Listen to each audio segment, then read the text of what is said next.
శాంతి భద్రతలకు విఘాతం కలిగించవద్దని గజ్వేల్ ఏసీపీ పురుషోత్తం అన్నారు. సిద్దిపేట జిల్లా దౌలతాబాద్ పట్టణంలో నవరాత్రి ఉత్సవాలను పురస్కరించుకుని నిర్వాహకులతో ప్రత్యేక సమావేశం నిర్వహించారు. రాబోయే వినాయక నవరాత్రి ఉత్సవాలను శాంతియుత వాతావరణంలో జరుపుకోవాలని అన్నారు. వినాయక మండపాలను ఏర్పాటు చేసే నిర్వాహకులు ముందుగానే అనుమతి పొందాలన్నారు. ఇతరులకు ఇబ్బంది కలిగించే ప్రదేశాల్లో వినాయకులను ఏర్పాటు చేసి ఇబ్బందులకు గురి కావద్దన్నారు. ఆన్లైన్లో మండపాల ఏర్పాటు కోసం దరఖాస్తు చేసుకోవాలన్నారు.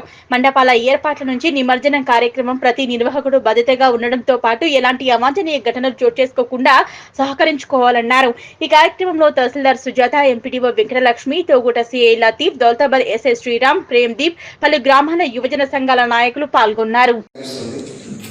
ఇప్పుడు ఎంపీటీసీ గారు రేణు గారు మాట్లాడినప్పుడు కానీ వీరు మాట్లాడినప్పుడు కానీ పండుగ ఇంకా ఎప్పుడు వస్తుందా, డీజే ఎప్పుడు పెట్టుకొని ఎక్కుదామా అని అంటున్నారు.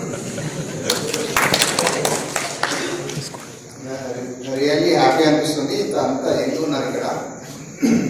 ఏ ఊరికైనా ఏ దేశానికైనా యువత అనేది చాలా ఇంపార్టెంట్. మనము స్వాతంత్రోద్యమంలో కూడా ఈ యొక్క గణేష్ పండుగని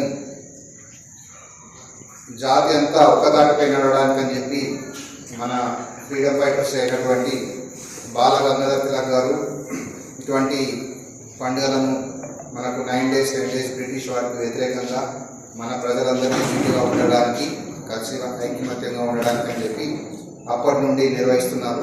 ఇది డే బై డే మనం చూస్తున్నాం. చాలా చక్కగా పెద్ద ఎత్తున మనం ప్రతి సంవత్సరం జరుపుకుంటున్నాం. ఈ యొక్క పండుగ మన అందరము, మన ఏ కులస్తులతోటైనా ఏ మతస్థులతోటైనా కలుపుకొని చక్కగా చేసుకోవడానికి మనం దీన్ని ఒక అవకాశంగా తీసుకొని అందరినీ కలుపుకోవాలి. అలాగే మీరు ఈసారి లాస్ట్ టైం అయితే 110 ఐడల్స్ పెట్టినట్టుగా గణేష్ మండలు పెట్టినట్టుగా ఎస్ఐ గారు చెప్తున్నారు. ఈసారి కూడా మీరు ఎక్కడెక్కడ పెడుతున్నారో పోలీసు వారికి దయచేసి అందరూ ఇంటిమేషన్ ఇవ్వాలి.